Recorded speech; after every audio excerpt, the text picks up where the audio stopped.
Hey everyone, how you doing? Hope you're having a good day out there. This is Willie and this is the Budget Investor. In this video, I thought I'd just start a little series where I give you guys some personal updates on my finances so hopefully you can relate to my personal experiences with your own, see where it's similar and where it's different, and also help you apply some of the educational content, when I'm giving my perspective or whatnot. You understand where it's coming from.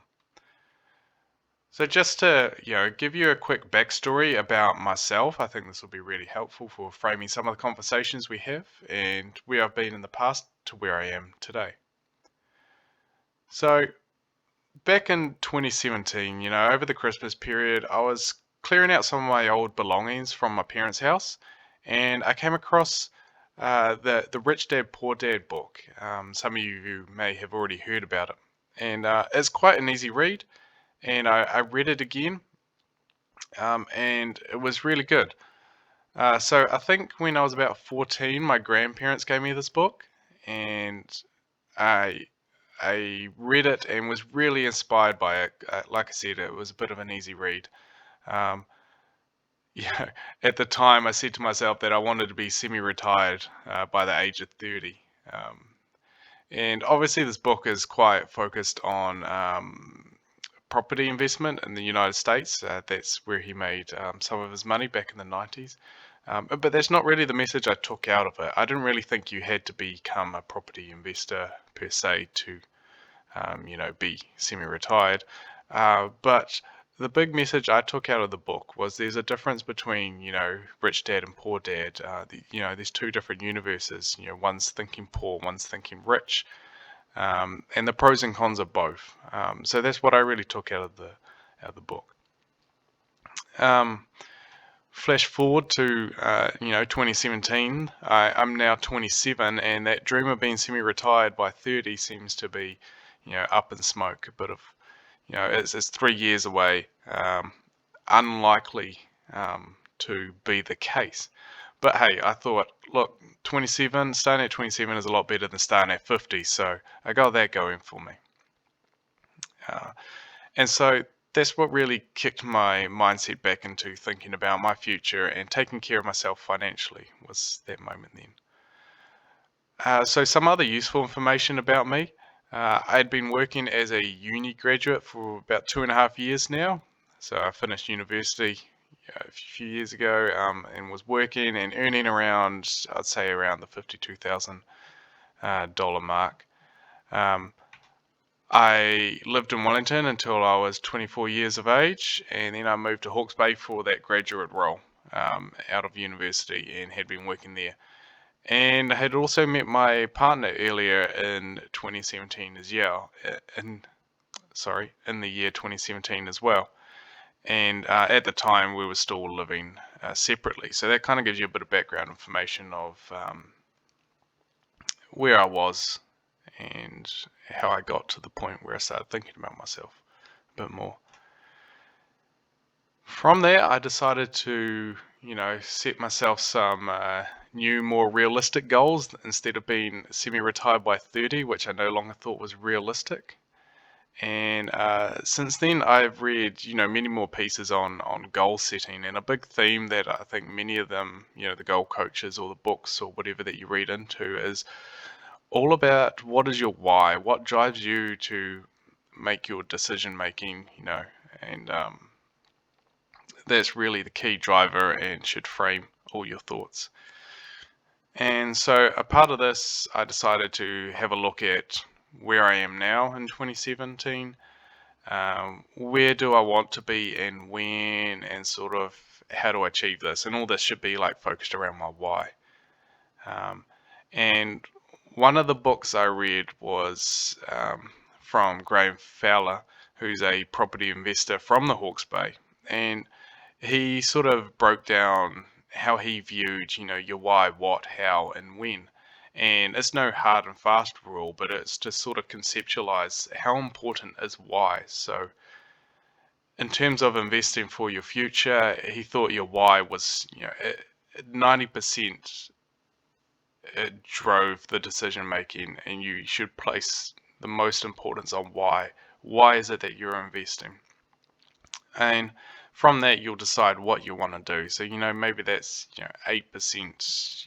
You decide that you want to go into property or shares or whatever. Like you have this sort of, these are the sort of things that I want to do to achieve my why. These are going to help me achieve my why. And then you sort of how is getting into a lower level of detail, like you're going to invest in this region or these companies or whatever. And then he really places zero importance on when. So I think a lot of people, when we're setting our goals, we place an extreme amount of importance on when, how, and what over the why. And so his whole, you know, reason for putting this out there was to try and change that mindset to, you should using why to drive what you do, not the when, how, and what. So that really struck me as quite influential and drove a lot of my decision making. Well, it changed my mindset to figure out what is my why.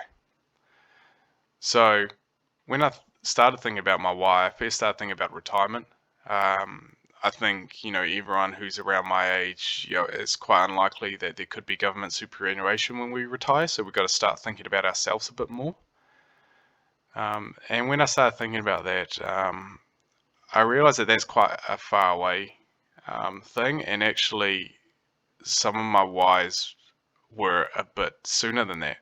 So more importantly, though, I realized I wanted to be greatly involved with my, potential future family and kids whenever that might arrive. Like I've got cousins and they're quite involved with their kids, and that really appealed to me. So family was, having a family lifestyle was quite important to me. And a large part of it comes around having the freedom to make these choices and other choices as well, because my desires might change over time. And everyone's does. You grow and evolve, and some things you lose interest in, some things you gain interest in. So having the freedom to make choices in the future, and I guess again, lifestyle is largely around the freedom to provide me with the lifestyle that I want to choose, no matter what it is.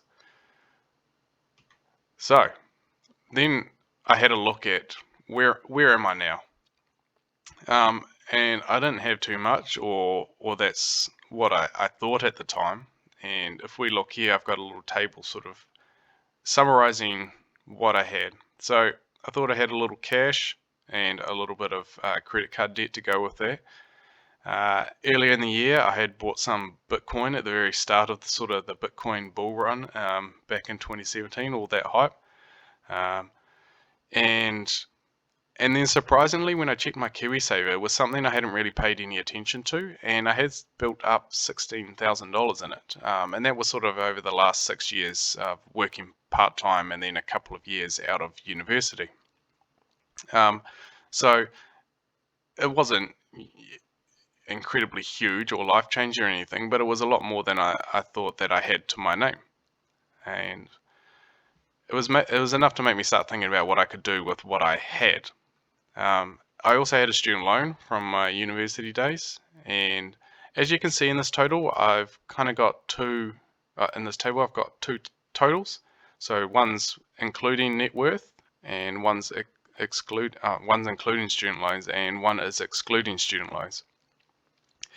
So student loans I've got in there, it's a debt. It's something I'll have to repay over time, but it's kind of one of those weird debts. There's no interest rate on it, and you have to be earning over, I think the threshold's around $20,000 at the moment, and then basically as a deduction from your paycheck. So it kind of works like tax, in that you have to make money to repay it. If you're not earning over $20,000, you're not repaying your student loan. So it's one of those weird debts that it is a debt, but it kind of just gets deducted like your tax does. So it's not much difference to just tax.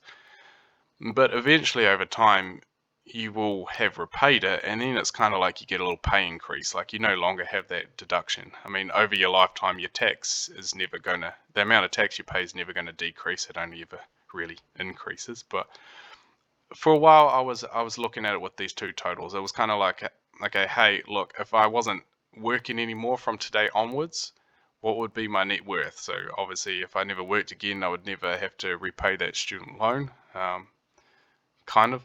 But then also I looked at it like, well, hey, look, let's be real. I've got goals. I'm going to be working, and it is going to get paid off. So what's my real net worth? And that was, it was sort of negative, close to $10,000 there. So then I had figured out where I was, and now I knew my why, and now I sort of wanted to figure out what I wanted to do um, over the next 10 to 15 years, and write down some of these goals. And to be honest, there was some logic and reasoning used at the time, but also a lot of inexperience because it's a hard thing to, I've only just started thinking about and reading and educating myself on these sort of things. So it was, I thought I conceptualized my goals okay. So we'll go through them now. So my first goal was, right, I'm not going to be semi-retired by 30, but what could I be by 30? So I decided I wanted to get my net worth up to $100,000. So that's basically assets, the things that I own, minus the liabilities, things that I owe. And then I thought, hey, what about 5 years after that? And I was like, well, basically I just added a zero, $1 million net worth at 35. And the idea was I wanted that net worth to be in something that's going to be growing at 10% sort of year on year. $1 million in the bank earning 1% is not that great. And I mean, today you could have $1 million in the bank. A lot of people do, or say retired people have a lot of money in the bank earning less than 1%. So the 10% was important. That, hey, look, I'll still be young. I'll still be 35. I've got to be having this in investments that are still going to give me a really good return for many, many years. And at 35, I kind of wanted the idea of replacing my income as well. So I set another sort of goal, 3% of that net worth as cash inflows. So again, like a good example would be if you put your money in the bank as a term deposit, they actually pay you out in cash. So that's what I mean is, cash inflows, like I'm getting paid cash, as opposed to if I buy stocks or property and the value goes up, I don't actually get that as a cash inflow, it's just value on paper. And then the last thing I thought about is, where do I want to be when I am 40? So another 5 years after that. And at this point, I kind of calculated the net worth by going, hey, what would be a good salary or a good amount of income to have replaced myself? And I came up with 100,000 sounds good. I'd love $100,000 every year. And how could I get that 100,000? Well, it was like, if I have 2.5 million in net worth, that's, paying me, 4% of that every single year. That's my $100,000 right there. So I thought that would be a good goal to set. Try and get my net worth up to 2.5 million with 4% of that getting paid out to me every single year. That's how I get my $100,000. So it was kind of like a math equation. So I thought this was really good at the time.